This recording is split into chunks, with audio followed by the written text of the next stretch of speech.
I'm John Fortune, and today I'm going to read a book about a scientist, Stephen Hawking. Stephen's specialty was cosmology, the study of the stars. His research helped us better understand how the universe began and how black holes in space behave. Although this by itself was remarkable, what is even more incredible is the fact that he accomplished so much of this understanding while overcoming a disease that eventually made him paralyzed and unable to speak. Let's learn more about this remarkable person. The book is from a series called Ordinary People Who Changed the World, and I find these books to be fascinating glimpses into some very special people. The book I'm going to read is called I Am Stephen Hawking by Brad Meltzer and illustrated by Christopher Iliopoulos. I am Stephen Hawking.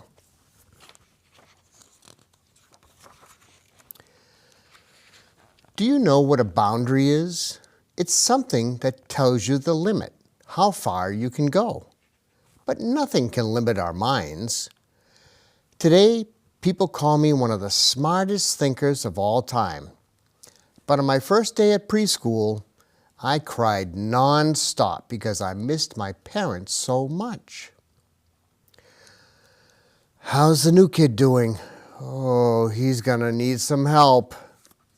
Growing up in northern London, I wasn't the best student. My work was messy, and my handwriting wasn't very good. Why do I need good handwriting? Those are the rules. Don't ask questions. I didn't always use a wheelchair. You'll hear that story soon. But when I could walk and run, I wasn't great at sports either.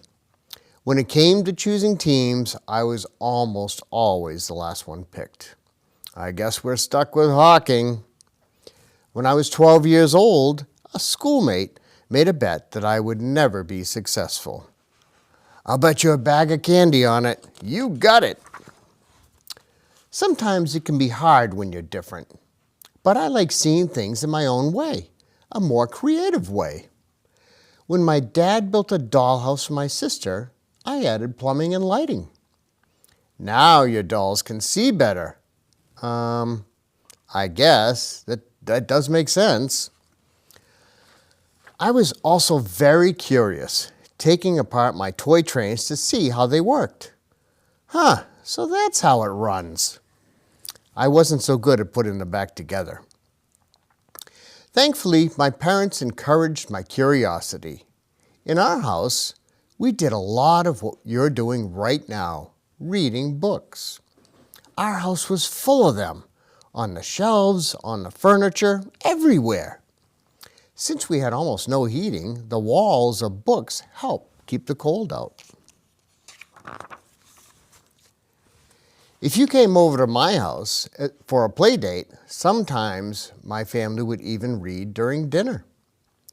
Stephen, is this normal? It is here. Other times, my parents would have us debate topics that weren't usually discussed by kids. So tell us, John, what are your thoughts on the modern state of religion? People called us eccentric, which is a nice way of saying we were weird. But I liked having my mind constantly challenged. My father's job was studying tropical diseases. He'd let me look through the microscope in his lab. Cool.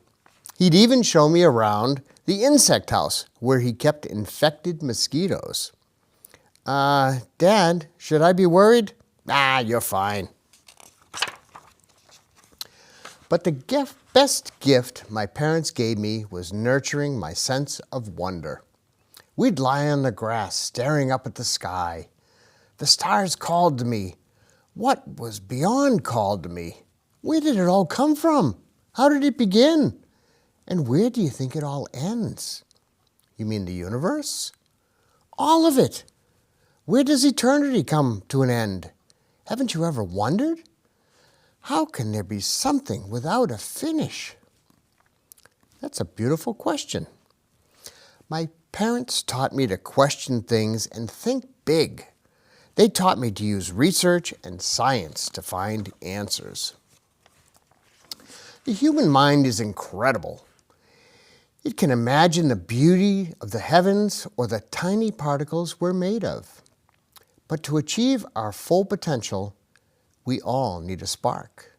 So often it comes from a teacher. Welcome to math.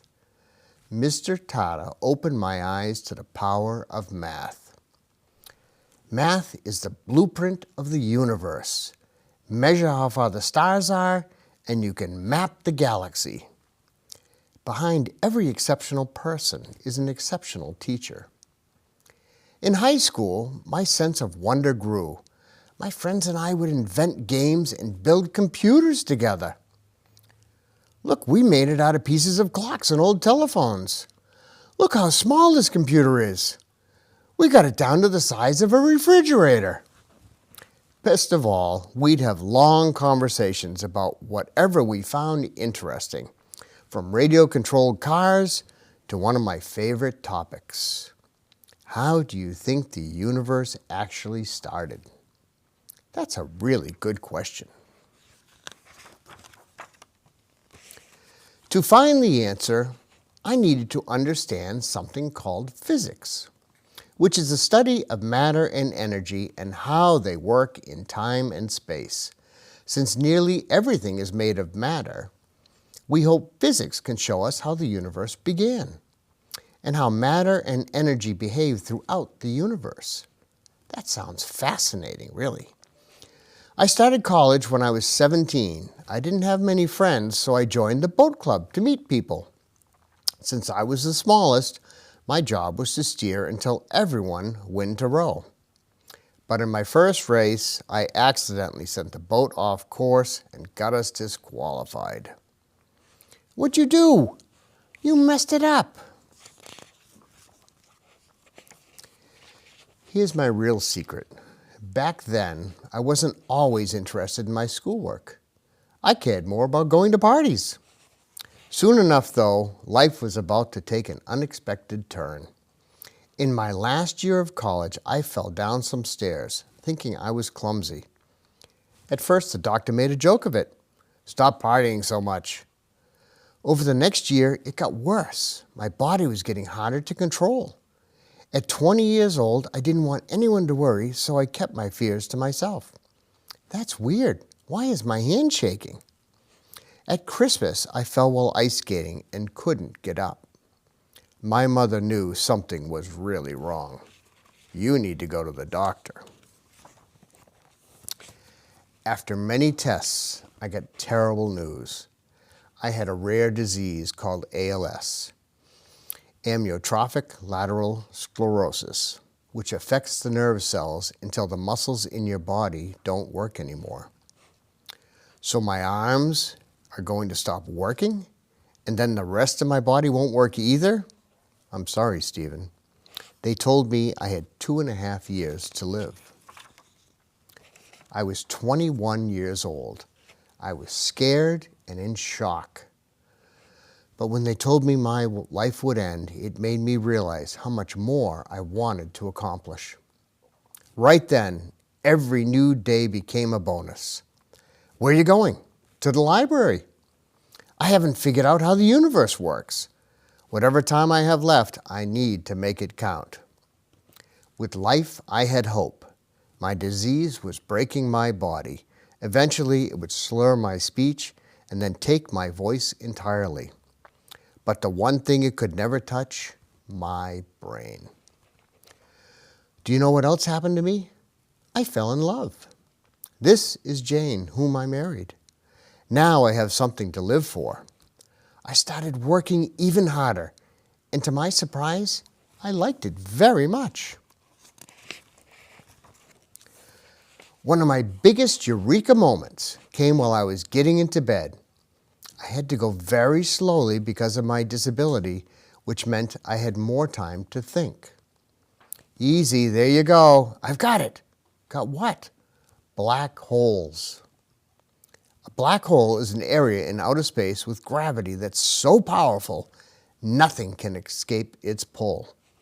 On that night, I came up with a new theory that the boundary of a black hole can never decrease, never get smaller. They keep getting bigger and bigger. I was rewriting the rules for how we understand black holes. Eventually, that led me to an even bigger question. Could anything escape the pull of a black hole? To my surprise, the answer was yes. It's true, even at the boundary where it pulls the hardest, a certain type of energy can escape. Today, that energy is called Hawking radiation. It's one of my greatest discoveries. It also helped me prove that instead of always expanding, black holes could shrink, evaporate, and even vanish. That's not possible. It is. I had it wrong before. Oh my. To prove my new theory, I had to rethink and modify my first theory. That's not a bad thing. The best scientists always keep asking questions. Real intelligence means you're willing to admit you may be wrong. In the end, it became clear that black holes weren't completely black, and they certainly weren't inescapable. In life, as in outer space, even the darkest holes, there's always a way out. All you need is the right energy. Over time, my discoveries revolutionized astrophysics. But as my disease got worse, I lost the use of my hands. I couldn't write or type. So for people to understand my ideas, I needed help from others, like my wife, Jane. So the boundary of a black hole is called an event horizon. It also forced me to develop new skills.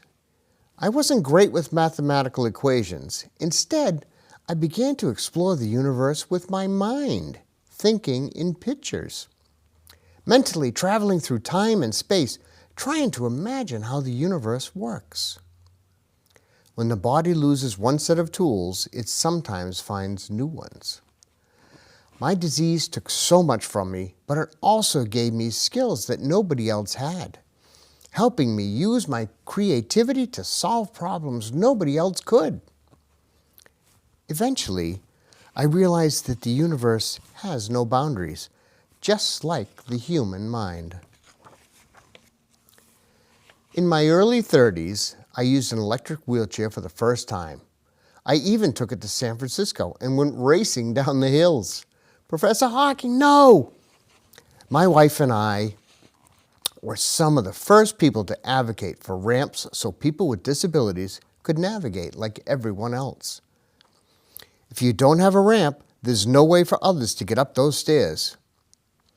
When my disease took my voice and I couldn't speak, a computer expert came up with a solution. Push this button to move the cursor and spell things. The computer will say it out loud for you. And when my hands stopped working and I couldn't even push a button, do you think I let that stop me? Move your cheek and the sensor on your glasses will move the cursor. In addition to being a scientist, one of my biggest dreams was to write a book that would be fun to read and would explain the universe to millions of people. A Brief History of Time may be one of the most famous people on the planet. But a very important result of my newfound fame was raising awareness of my disease and helping other people with disabilities. I speak for the people you can't hear. I have been able to move and communicate because I have access to the world's best technology. We need to make sure it is easy and cheaply available to anyone who needs it.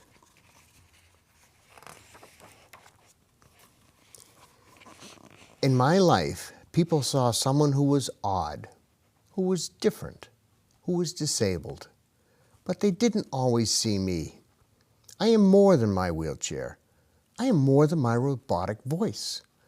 I am more than my disability. Don't let anyone limit you. As kids, we stare up at the stars and wonder.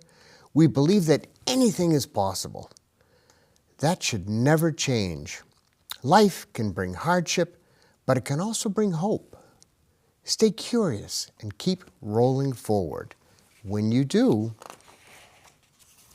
you'll find endless possibilities.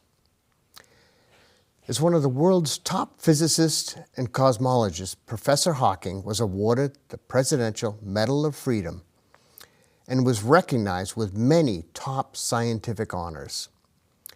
But he still said there was plenty more he wanted to learn. He's been featured on The Simpsons and even on Star Trek, where a character played cards with holograms of him, Albert Einstein, and Sir Isaac Newton. He also never stopped fighting for the rights of people with disabilities. He made sure that Intel technology that helped him speak was available to everyone who needs it. Using my mind, I have been to the farthest reaches of our galaxy, into a black hole, and back to the beginning of time. I have been through highs and lows, success and suffering. I have been able-bodied and disabled. I have been praised and criticized, but I have never been ignored. We are all time travelers on a journey to the future. Let us work together and make that future a place we want to visit. Be brave, be curious, be determined. Overcome the odds. It can be done. I am Stephen Hawking. Defy boundaries. Wow, what a story about Stephen Hawking's childhood was like so many of ours. He was just trying to find the right place to fit in. From his humble beginnings, he went on to become a leading scientist. Along the way, he ran into some of life's blocks that could have slowed him down, but they didn't. He simply started working harder to learn more and more, and then shared his research with the world. I think you will agree, Stephen Hawking changed the world, not only with his research, but with his personal determination. This is a good lesson for all of us. You may have even heard someone say it before. When the going gets tough, it's time to get tough and get going. I'm John Fortune, and I want to thank you for watching Lunenburg Storytime. See you next time. Hi, my name is Donna Fortune, and today I'm going to read you a book about an ordinary person who changed the world. The title of the book is I Am Sally Ride, written by Brad Meltzer and illustrated by Christopher Iliopoulos. I love technology, science, and all things that move. I'm a very curious person, and I enjoy learning about the world, its animals, cultures, and ordinary people like you and me, who've done some pretty awesome things. I chose this book because, like so many other people, I think Sally Ride was an extraordinary person. Sally's passions in life and her hard work led her to NASA, where she became the country's first female astronaut, inspiring generations of young people to follow their own dreams of space exploration. What's an extraordinary person? Let's read the story about Sally Ride and see if we can figure it out.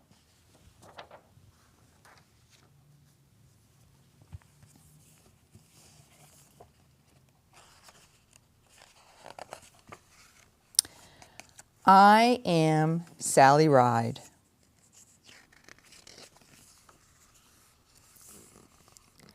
Tell me, what is it that you plan to do with your own wild and precious life? That's the last line of my favorite poem by Mary Oliver. It's a question we all have to ask. Back when I was growing up, girls were expected to behave in a certain way. I saw things differently. I knew what I wanted and would climb out of my crib to get it. She's doing it again.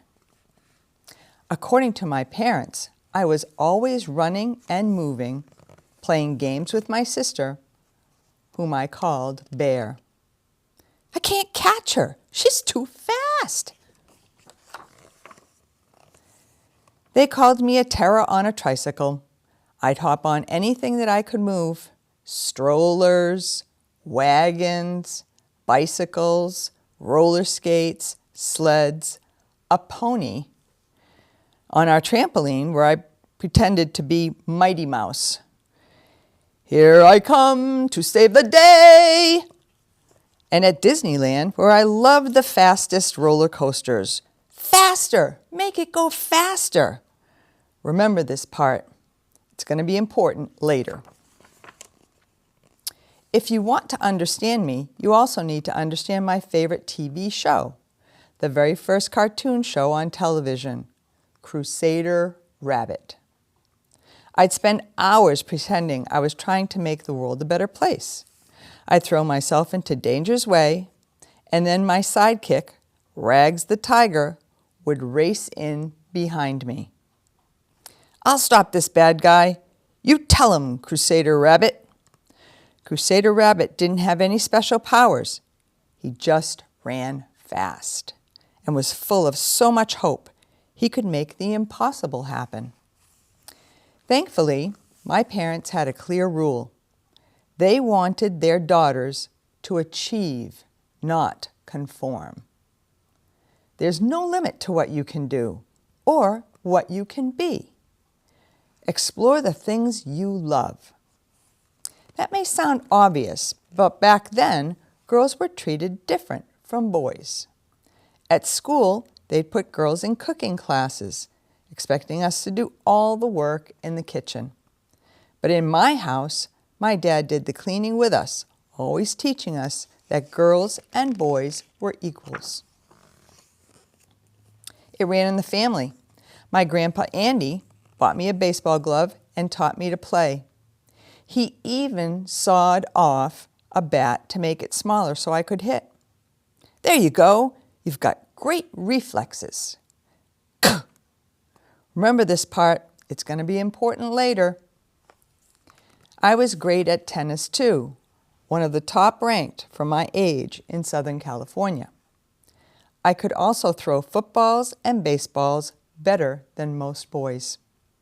Back then, kids would tease me, saying I was acting like a boy. But I taught them quickly. I was a girl acting like a girl. I'm going to pick her for my team. I already picked her.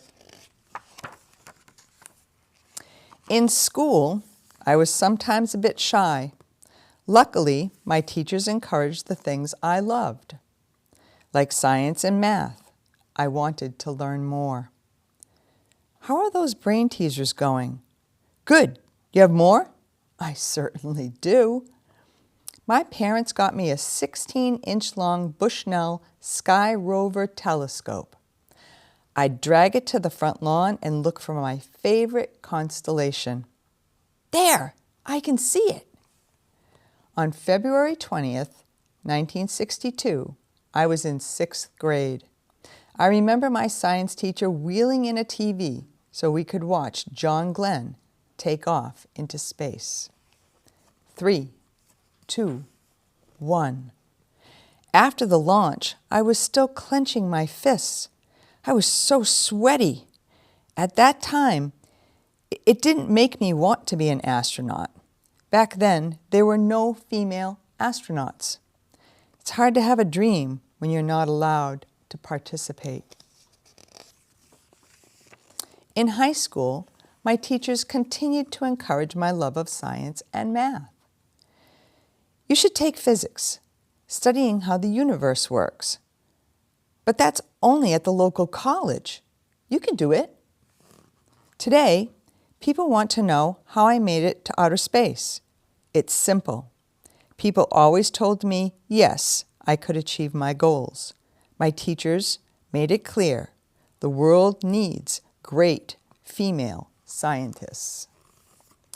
One of the most important days of my life happened when I was in college. I saw a headline in the school newspaper. The headline said, NASA to recruit women.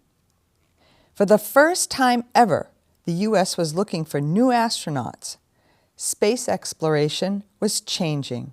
So instead of just test pilots, NASA wanted scientists and engineers, mission specialists, for a brand new spaceship called the Space Shuttle. I applied right away. I was one of 21 female finalists. They brought me to NASA to put me through lots of tests. Wow, one of the best results we've ever seen. At one point, they zipped me into a small ball the size of a rescue sphere for when you land in the ocean, without telling me how long I'd have to stay inside. Wow, how long's she been in there? About 15 minutes. Wow. How's it going? Fine, though I'm glad I'm not taller. I did well at every test they gave me. Now, all I had to do was wait. Ring, ring. This is NASA. You still interested in that job you applied for? Woohoo! From there, the training got more intense. To prepare me for spaceflight, we'd zip over the ocean at 500 miles per hour. Then climb straight up, 5 Gs pinning me against the seat. That's 5 times the force of gravity. I couldn't move my head or even lift my finger. You doing okay? I'm great. To learn weightlessness, I even rode the Vomit Comet. Ready? Absolutely. It's a special plane that climbs high, then dips and dives so fast it creates 20 seconds of weightlessness. Whoa! Even the strongest astronauts threw up on it. It reminded me of one of my favorite roller coasters. You're really okay? This is fun. Best of all, the men at NASA realized we female astronauts had real expertise. She knows more about these heat shields than I do. One of the key parts of our mission would be unloading and grabbing payloads of other items with our brand new Canadarm, a robot arm that was tough to maneuver. I spent years working with engineers as we designed and tested it. She's the best at this. It's because of her amazing reflexes. On June 18th, 1983, it was our turn. 5 of us were on the STS-7 space shuttle mission. If all went well, I'd be the first U.S. woman to go into space. 250,000 people crowded around Kennedy Space Center to see the launch. T-minus 1 minute. Millions more watched on TV. She's really going to do it. When it was announced I'd be traveling into outer space, reporters asked me if it felt like a big deal. T-minus 10, 9, 8. But in my mind, the most wonderful day would be when it wasn't a big deal. 7, 6. When people realize that women in this country can do any job we want to do. We have main engine start and ignition. And liftoff. For 8.5 minutes, you're pinned to your seat. But once the launch engine's cut off, your notebook floats in front of your face. Whoa! And then you float too. Whoa! My favorite thing in space was being weightless. There's not even a close second. To move around, you push off walls. Did you know you're an inch taller in space since your spine isn't compressed? Eating is fun too. We ate mac and cheese, tuna, apples, carrots, cookies, even hot dogs. Our trays have slots to hold food containers. And you can attach the tray to a table or to your leg with Velcro. If you want to make a peanut butter sandwich, you need somebody to hold the bread so it doesn't float away. Part of our mission was to use a giant robot arm to release a satellite into space and then grab it and pull it back onto the shuttle. Ready? I'm ready. I took a deep breath. This wasn't like the simulations we practiced on Earth. If I messed up and a satellite hit the shuttle, there could be horrible damage. Slowly, slowly. She did it! With calm and precision, I lowered it safely onto the cargo bay. From there, we circled the Earth for 6 days, making 96 orbits and covering 2.5 million miles. The most important thing I saw in space was when I looked toward Earth's horizon. There was a thin, fuzzy blue line outlining the planet. At first, I didn't know what it was. Then I realized it was Earth's atmosphere, our planet's spacesuit. It's what protects us from the dangers of space. We have a responsibility to stop the global warming that affects our home planet. I believe we can do it if we work together. In my life, there weren't many scientists who looked like me. At NASA, there wasn't a single female astronaut. But there had to be a first. How did it happen? My family told me, yes, you can play sports. My teachers told me, yes, you can be a scientist. And most important, I told myself, yes, I can be America's first woman in space. Sometimes your dreams will be hard to achieve. It's easy to find people who will say no. You need to keep saying yes. All those things you love, yes, keep doing them. All those goals you have, yes, you can attain them. All those adventures out there, yes, go explore them. When you do,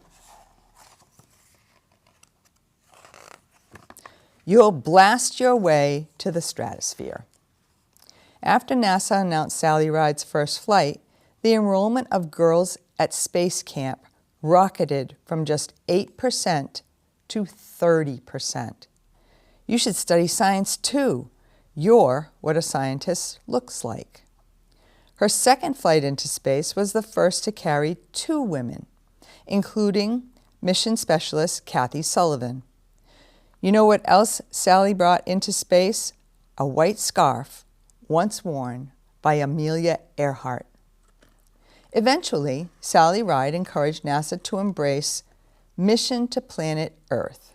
Exploration is amazing, but she thought that the best way to save our planet was to better understand our own environment.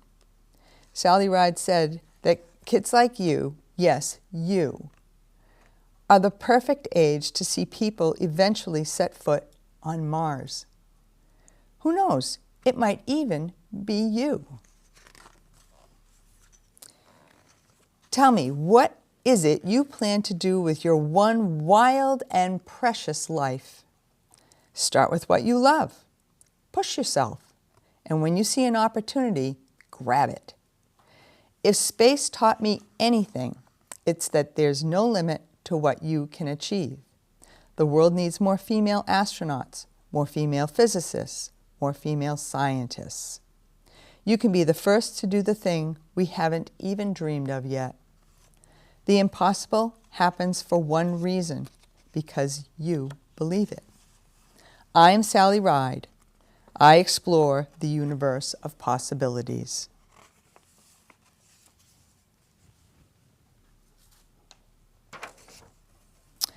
Wow, what a great book about an ordinary person who changed the world. Sally Ride. How wonderful it was for her family and teachers to always encourage her to pursue the things that she loved. Those things included math and science, fast rides, and the stars in the sky. It's been my pleasure to share this book about Sally Ride and her amazing life with you today. I hope to see you all again on Lunenburg Storytime. Thanks for watching.